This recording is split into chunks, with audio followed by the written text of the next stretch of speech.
አንተ የአባቴ ብሩክ ተባረክ፣ ዘርህ ይባረክ።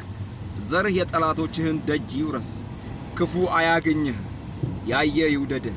በጌታ በኢየሱስ ክርስቶስ አንተን ሊነካ አንተን ሊገፋ የመጣ በአንድ በኩል የመጣ ጠላት በሰባት በኩል ይበታተን።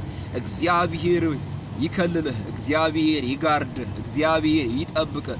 እግዚአብሔርን በመፍራት ዘመንህን እግዚአብሔር ራሱ ይውሰደው ይጨርሰው። በእግዚአብሔር ቤት እድሜህ ይለቅ። እግዚአብሔር አምላክ ትውልድህን ዘርህን በኢየሱስ ክርስቶስም እሱን ለማምለክ በኢየሱስ ክርስቶስም ይምረጠው ይለየው። በኢየሱስ ክርስቶስ ለእግዚአብሔር የተለየህ ወገን ሁን። ባለህበት ምድር ብዛ ተባዛ፣ ምድርን ሙላ።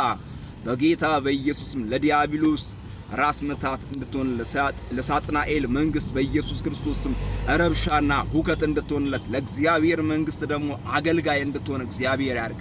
እግዚአብሔር ሲባርክህ በጤንነት ይባርክህ። እግዚአብሔር ሲባርክህ ፊቱን በመፈለግ ይባርክህ። እግዚአብሔር ሲባርክህ ወደሱ በመቅረብ ይባርክህ። እግዚአብሔር አምላክ ሲባርክህ በጌታ በኢየሱስ ክርስቶስ በሰላሙ ይባርክህ። ምክንያቱም ሂድ፣ ውጣ፣ ውረስ፣ ውጣ፣ ብዛ፣ ተባዛ፣ የአባቴ ብሩክ የአባቴ መንጋ። በአንተ ላይ የሚነሳ ጠላት ቢኖር በአንተ ላይ የሚነሳ የከሳሽ ምክር ቢኖር ወገቡ ይወጋ። ምክንያቱም በሌዊ ላይ የሚነሳውን ወገቡን ውጋው አይደለም የሚለው መጽሐፍ ቅዱስ። ውጋው። ስልጣን በሰማይና በምድር ተሰጥቷል።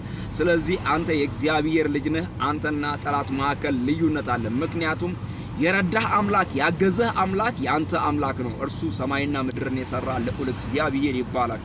እግዚአብሔር ስሙ ለዘላለም ይባረክ።